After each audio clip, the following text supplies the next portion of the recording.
Hi, everyone. Thank you so much for joining us today. My name is Cassandra Malice, and I'm a program manager at Craft. And I just wanted to introduce today's event quickly and tell you some other important dates and information kind of coming up. So today we're very excited to talk to John Trogner of Tröegs Brewery about what it's like to brew with local grains and source local grains. And we have Frankie Williams, who's a student, graduate student worker at Craft, will be kind of moderating this conversation. But I wanted to let everyone know that we are recording this webinar. So if you missed it today or just want to go back and reference it, we will send the link out to everybody who registered, and it'll be on the Craft YouTube page. Also, we do have a number of other webinars coming up in this series of industry grains webinars. So next week we have Know Your Malt with CNC Malt, and then the following week we have recipe development with local grains with Erica Bruce of Le Bogato. Last week we did a branding and marketing series, so if you're interested in that and missed it, they will be on our Craft YouTube site very shortly. Please feel free to drop your questions in the chat or in the Q&A function. We will keep an eye on those throughout today's session, and definitely will make sure to make time for all of the questions asked. And then the last thing I just wanted to mention is that we recently started the Commonwealth Grains Community, which is a community of grains industry professionals in Western Pennsylvania and some regions beyond that as well, but mostly Western Pennsylvania. And it's an area for grains professionals across industries to meet and connect, to get different resources and research that we are publishing at Craft, and to learn about events like this. So I will drop that information in the chat as well. And if you'd like to join, please do so. It's free to join. And without further ado, I will hand it over to John and Frankie. Thanks so much. Thank you, Cassandra. Hi, John. How are you doing? I'm doing well. How are you? Thanks for having me. Yeah, doing well. Thank you. I feel like I cannot compete with your background. It's so perfect. And like, I don't know, it looks so good. I'm like, oh man, I wish I would have had something a little bit more enticing. That looks really neat. I've been spending the last 12 weeks or so going to visit breweries that I've never been to before. And so today I'm visiting Crime and Punishment in Philadelphia. So this is actually their backdrop that they lent to me, let's say. That's so nice. How is it? How's what are you sipping on? This is their double IPA. It's delicious. They have some fantastic beers here. So a couple different breweries kind of show up, and we converge on wherever we may go for the week, and hang around, drink beer, and talk brewing and just about the world in general. It's pretty cool. That's so neat. Yeah, and I remember from our last conversation, you were saying how with like being within the brewing business, it's not often that you get together with other brewers and just talk beer. And so, are you enjoying that, being in that space right now? Yeah. So it used to be that we'd go to beer fests and hang out, and then get to talk kind of in between the beer fest sessions. And since really COVID has changed the world we're in, we kind of missed that connection. So, I purposely, once I got vaccinated, I'll start with that, started to go out and just visit places I've never been to before, and just walk in with some beer. It's amazing what you can do with a case of beer. Like, you just walk in and they're like, hey, come on in, let's talk. Before you know it, you're old friends. It's great. That's so nice. That's like the kind of networking that I want to be a part of. It's really in talking to people in other industries, that's not what they've found in the past. It's not normal. Like, you wouldn't go to a candy company and with candy and like sit down and talk about candy making.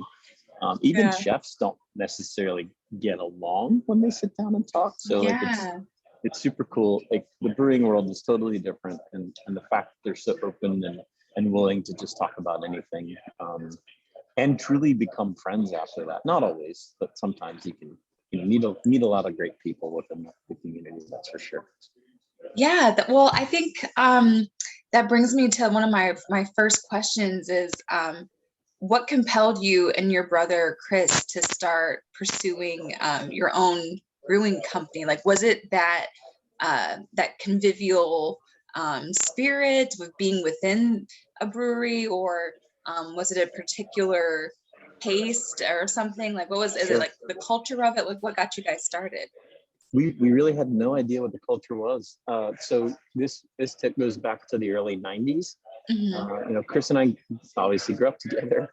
Yeah. And our family had their own business. So my father, uncle, and grandfather had their own business. So Chris and I always grew up seeing that. Like, we're going to do that. We're not going to do what they're doing, but Yeah. we have a dream of starting a company, doing something. And we like making stuff, just flat out. Like, we wanted to make something. We just didn't know what it was going to be. Yeah. Chris went to college out in Boulder, Colorado, mainly because he wanted to ski. So he's a hardcore skier. And he's like, I can go to Boulder and still drive and ski and come back and have classes.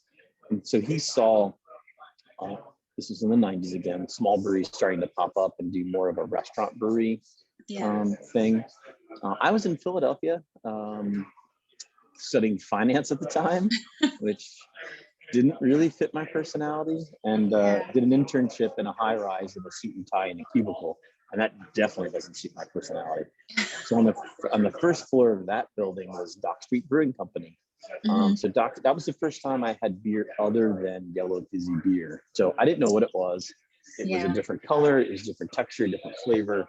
And I didn't realize until then how much I enjoyed taste and really understanding how ingredients make something taste and feel the way it does. Food wise, I had interest in food, but never really, still not a chef by any means. I just like to cook. But taking that idea of how ingredients can go together and make something that gives you an amazing experience, that lit a light off and rang a bell. And we were like, all right, this is what we want to do. So Chris and I are sitting around at one of our, like, it was either at Christmas or Thanksgiving, and we were talking about what we wanted to do at the table. And I remember Dad looking at us and not saying anything negative. He was just more like, you better just go get a job at the brewery first. Like, he just was like 100% on board with us go and following our dreams, but had that realistic approach of, dude, you better freaking work at one first to understand what you're getting into. Very so practical. Very practical. Yeah. Best advice ever. And it was more so the advice of, roll up your sleeves, get your hands dirty, and go try something physically. Just read about it somewhere. And that was like almost pre-internet. So it's not like you were Googling it and seeing how to start a brewery. You had to physically go and work at one. And so that was great. I moved out to Colorado, got a job at the brewery, and before you know it, I was managing that brewery and their second one. They wouldn't pay for tradesmen, so we used to trade beer to learn how to weld, or to learn how to do plumbing, learn how to do electrical. Yeah, and again, you couldn't Google and be like, how do you wire a pump? You had to go find Larry, the electrician, and be like, hey, here's some low fills, and you show me how to wire a pump. Really cool hands-on experience. We thought, being young, we thought we knew all we needed to know. So we're like, it's time to start a company, and moved back to central Pennsylvania, where we were from. Dove in head first, and have been kind of, we call it feeding the beast ever since. So just ultimately trying to make something we're super proud of. And we're fortunate that people are willing to spend their hard-earned money on it. That's incredible. I think it's really interesting that, even that internet wasn't as big of a thing back then, you're totally using your resources around you in a different way and getting that experiential learning. And I think that that's one of the best ways to learn from experts in the field and get that, that one-on-one with them. Also, like the way that you bartered your way into learning more opportunities is really neat as well. Was there a particular beer that inspired you? Like, do you remember the brew that it was that you had that you tasted and you were like, whoa, I need to to like hop on. Do you remember the particular one? Because I remember my first brewery tour ever was back in Atlanta at this place called it's called Sweet. Oh my gosh, I don't know why I'm not Sweetwater Brewing Company. Sweetwater. Yes. So he used to brew with me out at the Oasis in Colorado. Oh my goodness, really? So Freddie Bench was the original one of the owners. Yeah. And he and I brewed together out in Colorado together. Oh my gosh, that's crazy. That's such a small world. Yeah, they have a brew called it's called Summer, and they infuse blueberries into it, and it wasn't sweet like a cider by any means. It was just had subtle notes of blueberry, and I'm like, this is exactly what summer tastes like. This is incredible. And I never knew that a beer could taste like that. And that was like also around the time that I was starting to learn more about like different types with IPAs and different things. And so it was opened up a whole new world. But was there like a particular one that did that for you, that opened up your world? I mean, before I moved to Colorado, and that was a whole new experience altogether. Yeah. There weren't a lot of beers available in Philly region at the time. Mm-hmm. Sierra Nevada had a beer called Celebration Ale, which still to this day they still have. And I have this special place in my heart for that beer. Yeah. It's amazing balance of malt and hops. And I didn't know what was at the time. I just remember seeing it was a different color. It was a different aroma. And it was amazing. It was like this whole new thing. And the other one was Brooklyn Brown. So there was a Brooklyn Brewing Company had a brown ale. And in those days, a brown ale was odd. Like you didn't have a malty beer. So Sierra Nevada Celebration, Brooklyn Brown. And that kind of teed me up to go to Dock Street. And once I was at Dock Street, kind of went through all their different beers, like game on. That was a whole new experience, and I was ready to learn how to make all of those different flavors. Didn't again understand what they were, but that's what really turned that light on for me. Wow. Is there a particular beer that you feel like speaks to you now, like, or like personifies you? Yeah, definitely. So if I'm stranded on an island and all I can have one beer is often the question I get. We make a beer called Trogner Double Bock. So it's 8.2% ABV, deeply complex and rich malty beer that actually now we're using Pennsylvania malt in. So a portion of the recipe has Pennsylvania barley as a component. So that is like, if I'm a beer, I mean, logo aside, it's like this horned, bearded dude, like rough and tumble. That's not really me, but Trogner might have been a nickname once upon a time, or maybe not. I'm not sure if I should live up to that or not. Yeah. But no, beer wise, like that is, to me at least, the heart and soul of Tröegs. Oh, nice. So you started this company back in 2003, correct? Chris and I started in 97. Oh, 97. I'm sorry. I got my dates mixed up. But what made you decide to start using local ingredients from the jump? So we always wanted to do something with local, and it wasn't, and we kind of dabbled with it along the way. It wasn't until around 2002 where we dreamt up a beer for the holidays that was 11% ABV with sweet and sour cherries and honey.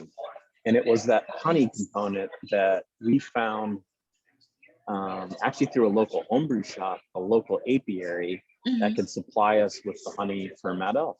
So that's really ultimately where I'd say, like, of significance, we were able to bring in some local ingredients that added that terroir flair. So Mad Elf since 2002 has had as much local honey as we could possibly source. And now we're probably up to 50 to 80,000 pounds of honey a year just for that one recipe.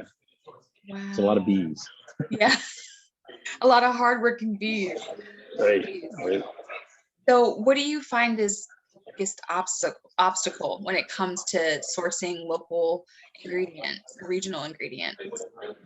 for the longest time, it was just making the connection of supply and use. So physically finding out who's growing what you want.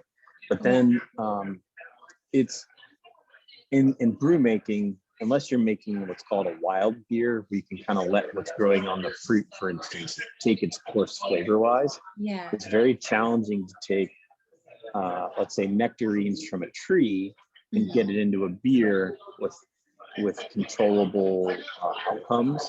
Yeah. It's that controllable outcome that's hard to navigate. Now, recently, in the last, let's say, 10 years, we've had some really great connections being made between grain farmers, maltsters, and brewers.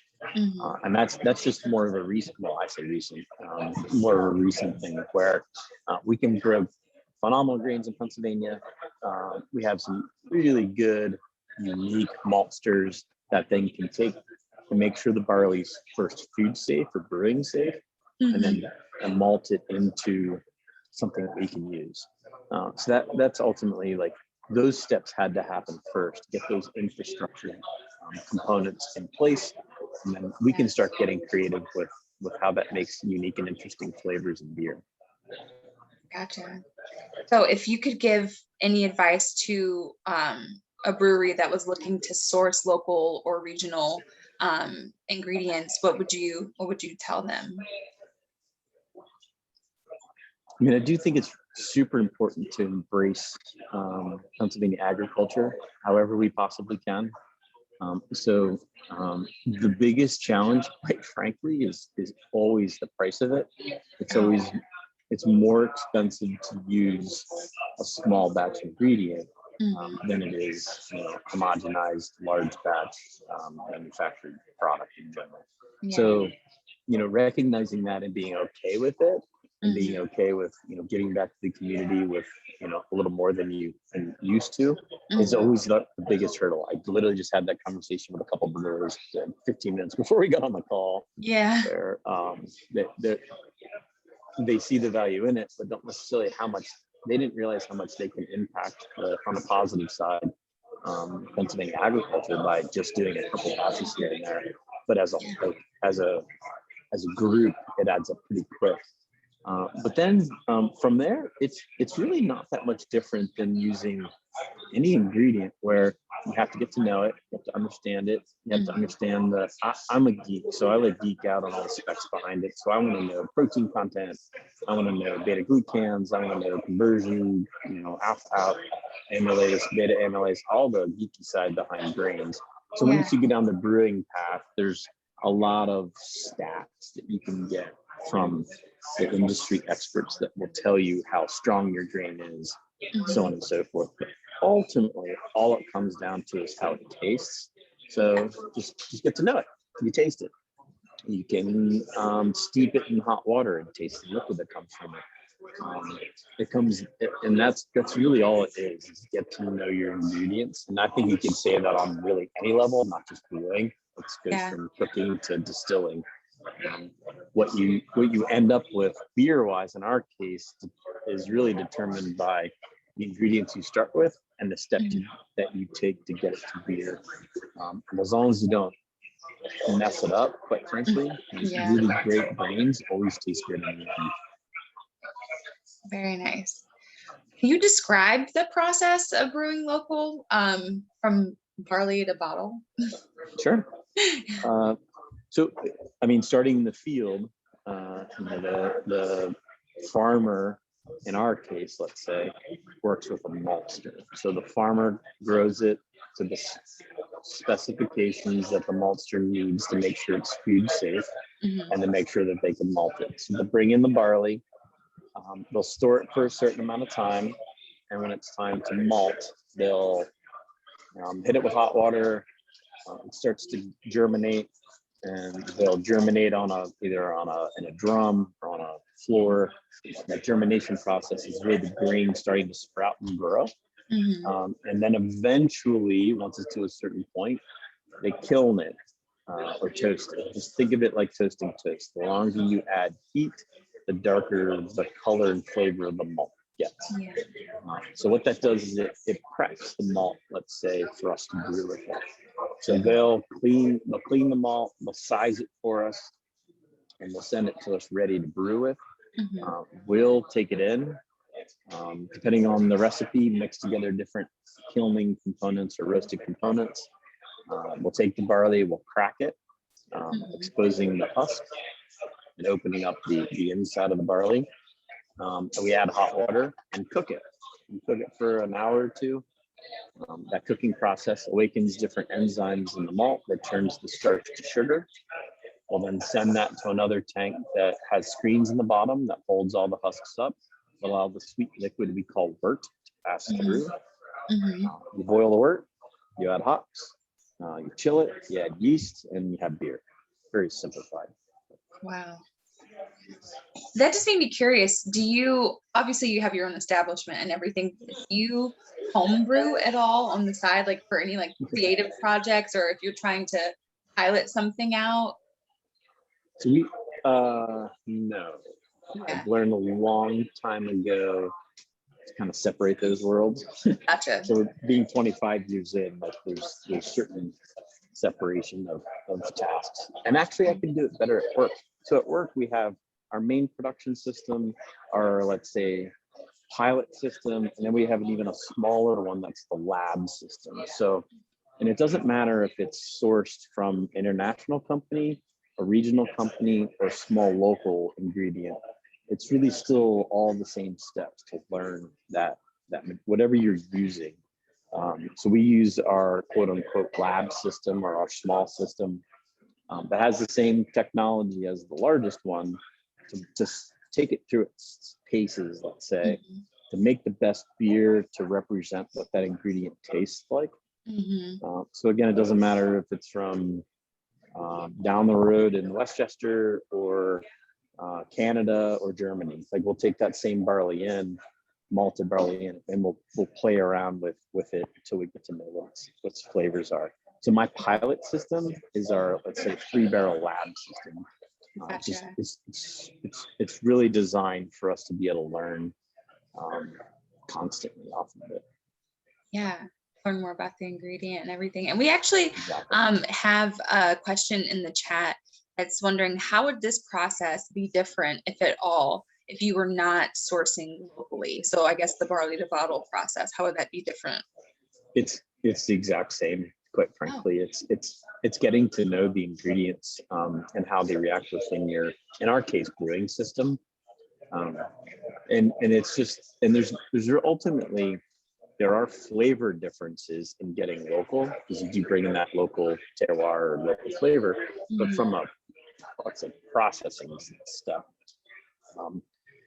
Where you run into differences is when that middle tier, that maltster tier, some of them are a little more advanced than others. So some of them can size the grains for you and send you the plumpest barley. So the more homogeneous your sizing is, the easier it is for us to work with. But it's really no different than any other. Okay. So then if you were to get grains that weren't regionally sourced, how would that just come directly to you, or would that just go to the malter and then go to you instead? Okay, ultimately, it all comes through a maltster of some kind. Okay. And I guess I'll step back to the other question. Where it gets to be fun and interesting is so many of these local maltsters have access to grains that you wouldn't normally get. So you can get like local spelt, which is a different size and shape and texture, or you can get rye that was grown in a different way, so it tastes totally differently. Or you can bring in a wheat variety that you wouldn't normally get, because the wheat variety is normally used for local bakers. So you start to have access to these small batch grains that flavor-wise are totally different. And that's what we haven't stressed enough, is getting that local flavor into the mix. And most of that's because of its the small batch origins. So it hasn't been homogenized for large batch production. It's been grown for its flavor contributions and not grown for its homogeneous contributions. Right. And maybe I haven't put enough stress on that through the conversation. No, I think that's really cool to point out. That's one of the benefits of sourcing locally, is that you get a terroir, and you get that access to something that behaves differently, because it's not mixed into this whole set to be the same and have that consistency. But my next question is, how did it feel to win the title of Best Brewery Tour from USA Today? Oh, that's a fun one. I mean, Best Brewery Tour, we've been giving tours. So Chris and I have been giving tours since we opened the doors in '97. And so we would work all week long, and then we'd open the doors on Saturdays, and we'd welcome people in. I remember in the first, probably 5 years, you might get 2 people, 3 people, 5 people. I mean, there's been days when like my parents would bring us in burritos from the local burrito shop, and we'd be hanging out throwing darts, and no one would show up forever. Yeah. And now we probably get, well, this is pre-COVID, we get probably around 50 to 60,000 people come in to take tours every year. So kind of see, like, knowing where we started with like begging people to check out what we were doing to getting that award was super cool. But quite frankly, like Chris and I don't give tours anymore. So it's I have to give all of that praise to our coworkers and team members that are giving the tours. They're so much better at storytelling than Chris and I ever were. So they kind of took what we were hobbling through and story, like, really showed what we were doing hands-on, so much better than we ever did. But yeah, that was really a point of pride for us to get that. That was super cool.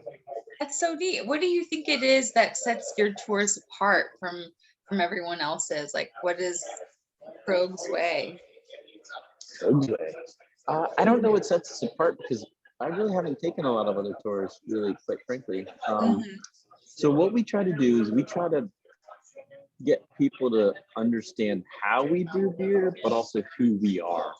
So our tour guides are guiding you through an understanding of the steps and process and ingredients, but also the philosophy or intent, brewer's intent that we have flavor-wise, and what we're trying to shoot for when we brew a double bock or we brew an IPA. And I think they do a really phenomenal and unique job in showing and telling. Like we're constantly exploring new techniques and new styles and new trials. We're discovering a whole lot of stuff, and we try to share it the best we possibly can. And that's where the tour guides have really taken that sharing side and are able to really like bring you in on those steps, but also experience that end beer, that ultimate, like, hey, this is the aha that we found. They're really good at it, way better at it than I am. That's for sure. You could buy with some help from your friends. It sounds like you have a good team with you. That's really awesome. Yeah. Is there a particular beer of your design that is near and dear to your heart? Yeah, that really goes back to Trogner, the malty 8% beer, and the reason I really dig that, there's a lot of different reasons, quite frankly. But so Chris, we're 4 years in. He jumps on a plane, goes to Germany with a buddy of ours that speaks German. And this is again, Google translation. And like you can't like map out on your phone where to go. This is him grabbing maps and like seeing, like drawing on paper where to go. So they jump on a U-Rail, they get a U-Rail pass, and they travel around the different historical beer areas of Germany. And my friend Justin, he speaks German, so the whole time they're kind of navigating through with his translation in German. But every stop they make friends at the Hefeweizen stop, or the Dunkelweiss stop, or the Pilsner stop. When they roll in to try the double bock, he has this like completely unique experience of trying this malty big beer, and just loving it. So when he gets back from that trip, it's the first thing he talks about. Couldn't stop talking about it. Just kept vomiting the idea of this double bock. And I've only read about it in books and had beers that have been imported from Germany at that point. So by the time they get to us, they're sweet, they're malty, they're like super chewy, and they're fine, but they're not that interesting. But the way he describes it is this completely different experience. So we worked through developing recipes based on what he had, but how I was brewing. Because at that point, like he wasn't really brewing, but he had the beer experience. So that exchange of idea and Yeah. travel with recipe formulation is ultimately what we do now, like day to day, all the time. Someone tries something new, someone verbalizes what the flavors are, and we then try to brew it. That is like the heart and soul of the brewery. So like that thing that never went away. That whole process never changed, and actually it's only accelerated. So that's one of the reasons. I mean, I love how it tastes. Don't get me wrong, but that whole process, that whole living through it, is what's near and dear to my heart, that's for sure. That's so neat. And do you feel like that was the first time that your team had communicated in that way to develop? That's wow. 100%. Yeah, by far. Yeah, we didn't even think of it that way before. I mean, we were in the days of you'd read it from a book and then try to recreate a classic style. And today you don't even think of it that way. Like styles don't really even pop up. But those were the days of you read about a British IPA and you tried to find the historical ingredients. You tried to recreate the steps. And you could never taste it how it used to be, but you could try to think in your head, like, if I follow these historical steps, could I get to the beer and experience it that way? Yeah. So that was a pretty big transformation. That's incredible. Has there been I guess a beer that you've tasted since then that has you in that position of trying to recreate that flavor in your own way? All the time. All the time. I mean, especially now. I've been to, in the last 12 weeks, 20 breweries. And I just love seeing all the breweries do it differently. All the brewers are inspired by different things. They always different techniques. So every once in a while you come across a flavor and you're like, huh, that's really neat. How not that we can copy it, but I want to understand it. So like we break down the components grain wise, and we really dive into, how do we make that texture? How do we make that flavor and aroma?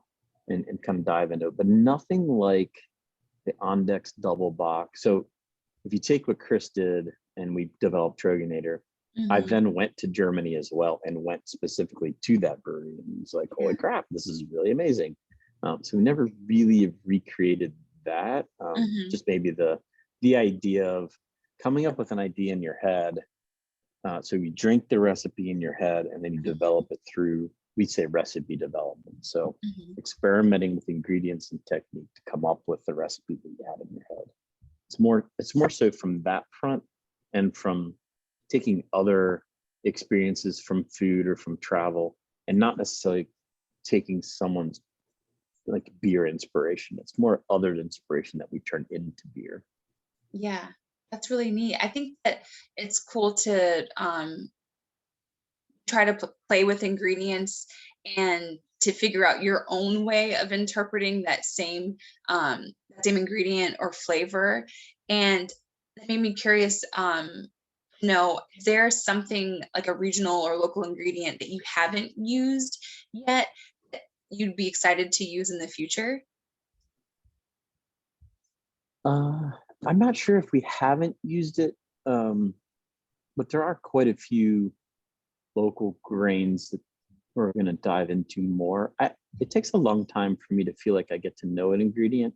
So we've used spelt, for instance, only a handful of times, but I think we've done it well, but I think we can do it better.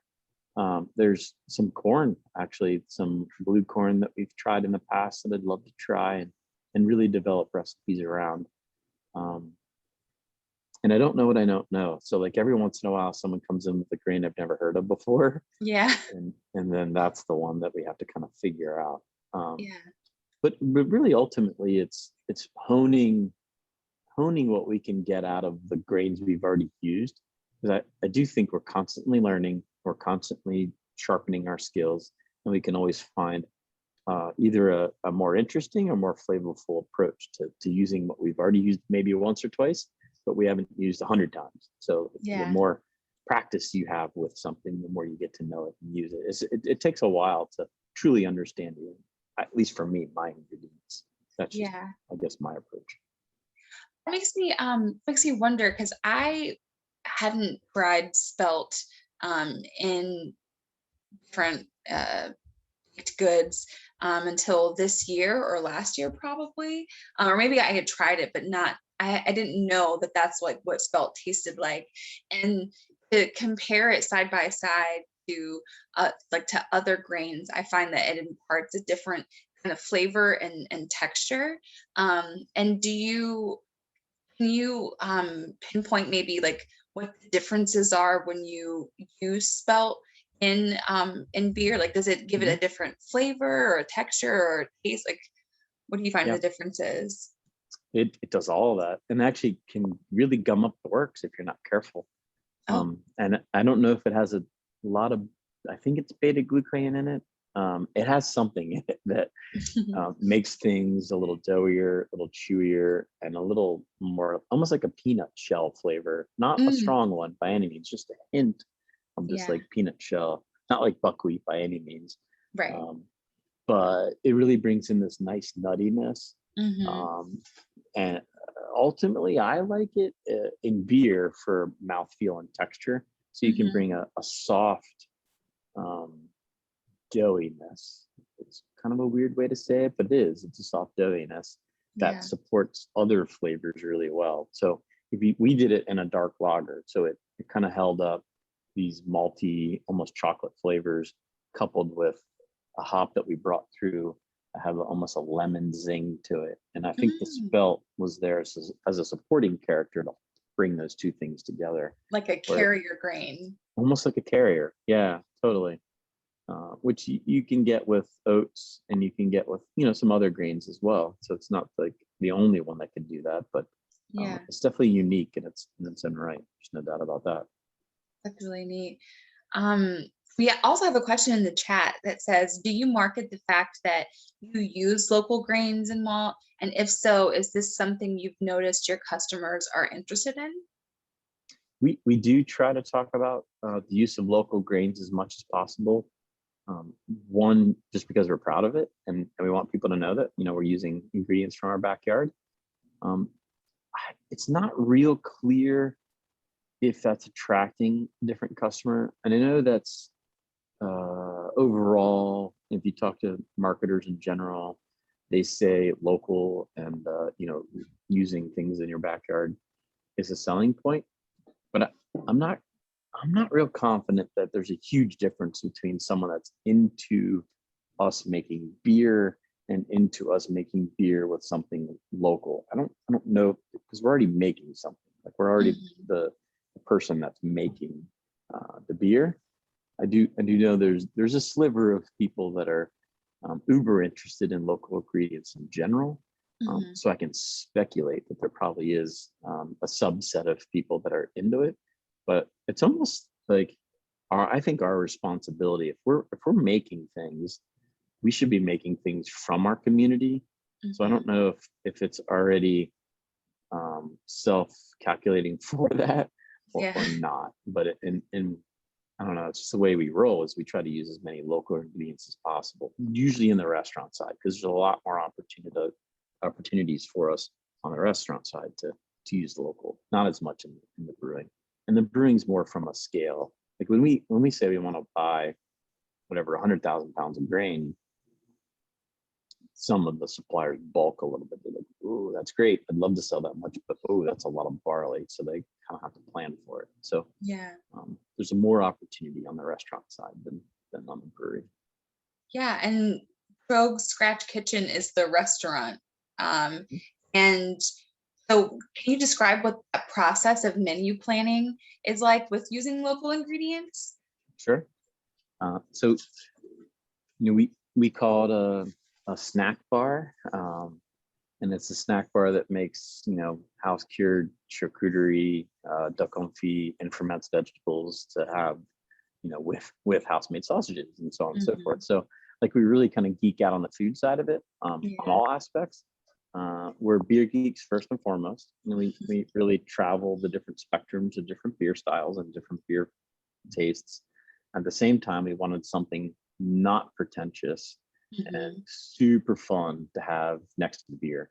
So working through the brewer's mindset, but in a restaurant form, has been a blast. So we have four chefs that sit down in the room with me. I'm not a chef at all by any means, but I like to prod and toss ideas out. Mhm. A couple different people in the room that are also, like, say, foodies and maybe food critics, and we just start talking about flavors in general, and what we'd want to have while we tried the new scratch beer, or what we want to have with the seasonal that's coming out, or like Mad Elf for the holidays. What kind of food do we want to have with that? And at every step of the way, we're asking, can we get these ingredients locally? How can we invoke some new flavors and experiences out of the food that you might not be quite expected, not too crazy and radical, but just like a little off kilter. And how do we, source these ingredients sustainably to make sure that, when we bring in tuna, it's sustainable tuna that's, caught with long lines and on the good fish lists, so on and so forth. We literally just had that conversation 2 days ago. So, like, just keeping in mind, how food making, combines with using local, but also having a sustainable food source mindset, and bringing a new experience to food and beer to our community. Yeah. Do you find that it's difficult or challenging to come up with new ideas with this team, or are there so many people like involved? In different skill sets too involved, that it just happens organically? Like, what is that innovation process like? There's definitely nothing organic about it in the beginning. So Okay. you get a bunch of creative minds together with some ego, and there's always a lot of friction. So it took us a minute to harness that friction, and ultimately having honest conversations with each other and truly evaluating our work. And that's the hardest part of it. Like, you make something to taste, and you taste it, and you can be like, hey, that tastes great, or hey, that tastes like shit. Like, Yeah. that's something that is really hard for people to hear. So it wasn't until we used that muscle a little bit and had respectful conversations of critique, then and now it's fairly straightforward, where one of our chefs, Matt, he'll come up with, hey, here's what's coming out of the ground right now, and we'll go through the list of what's coming out from local farms. And before you know it, Brian, Ben, and Kate are just tossing out ideas left and right. We'll land on a generalized concept and then say, remember, this beer's coming out within this 3-month window. And here's the flavors. That's usually my side of it. I'll describe the beer that's coming out. Yeah. And they'll just start riffing off what would go well with that beer, or what's necessarily not well with that, but with our core beer. So this will be great with Trogner, or this would be great with Sunshine Bills, or this is perfect with Perpetual. And they'll just kind of like nail down different combos. And then you go into trials. So once you go into trials, you start just cooking. They'll cook with ingredients and try things out, and we start to really critique what we think of it. And that's fun. Like, it's, we call it market research, but it's us coming up with the right recipes. It's super cool. It's a blast, quite frankly. That sounds really neat. That sounds like an engaging and fun, collaborative and delicious collaborative process. It is, definitely. Is it during that time that y'all come up with food notes that go with the beer then? It is. Yeah. So usually it'll come down that we're coming out with a beer that's going to go and be distributed out in the world. So we try to get that beer when it's under development, because we know the beer's coming. Like, they just don't come surprisingly down the pike. We know we're going to develop a recipe. We'll start sending that beer to our food creative team before it becomes a named and then distributed beer, and they'll start putting together how you connect flavors and textures to ingredients, and then ultimately to some simple dishes. The most important side of that in our mind is adverse. So when we say adverse, there's some beers that just don't taste good with other ingredients, like Perpetual IPA. Keep it away from Brussels sprouts, please. Like, they just don't play well together. Yeah. The skunky cabbage side of the Brussels sprouts really pulls out some odd flavors in Perpetual. So when we do food notes, we really try to kind of lead you down a path of choose your own adventure and give you the warning of things to stay away from. Is there a person who discovered that, who like tasted it with Brussels sprouts and was like, oh, that's adverse? That one was almost one that we all agreed on right out of the gate. We're just like, Yeah. no Brussels. I don't like Brussels sprouts to begin with. Yeah. I like it with bacon, and it turns out I just eat all the bacon out of it, not the Brussels sprouts. But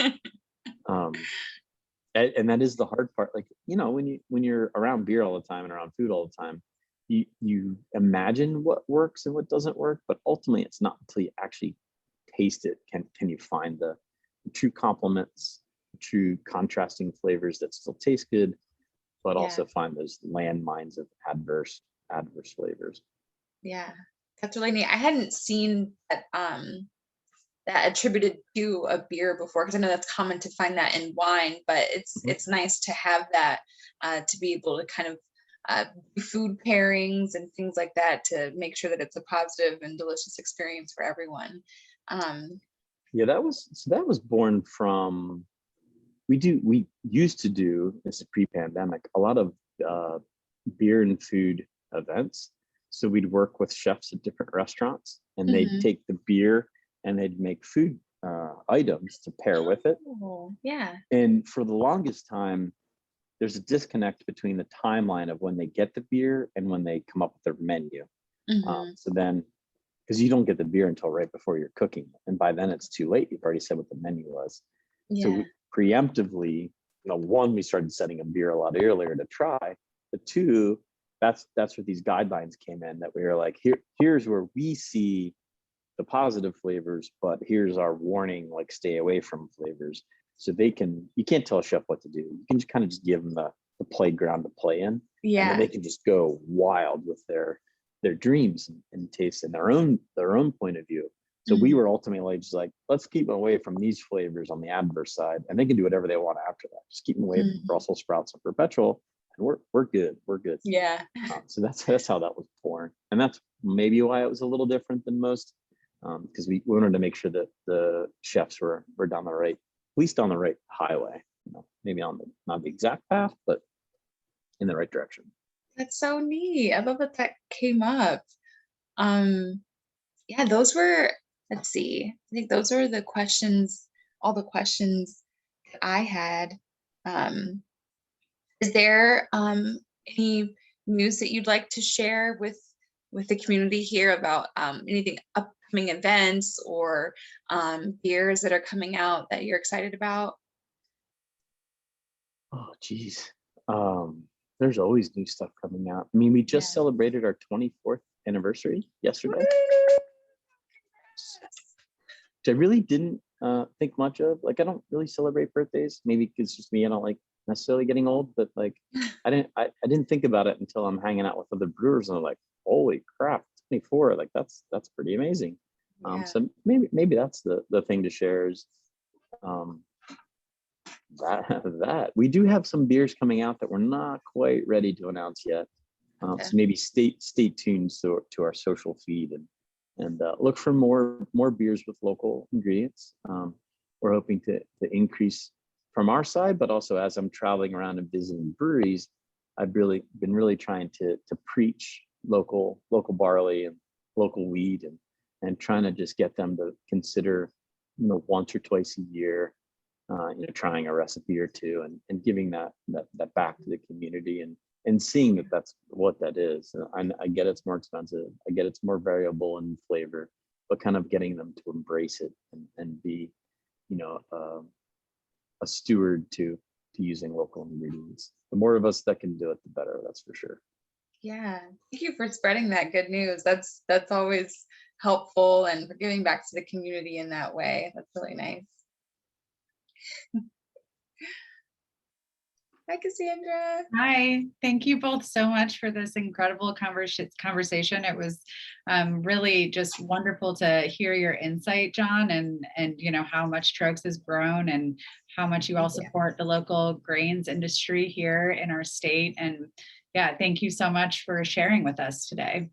No, thanks for having me. I appreciate it. And I always like to talk beer. So Yeah, I'm always so do game we. whenever you'd like. So do we. And thank you, Frankie, too, for your great questions. I just dropped a survey in the chat. So if you have a chance to fill it out and just tell us how we did, we're always looking to improve and grow our offerings to the grains community. And with that, I think that's it for today. And thank you both again so much. Thank you. Have a great day, everyone. Bye now. See ya. Bye.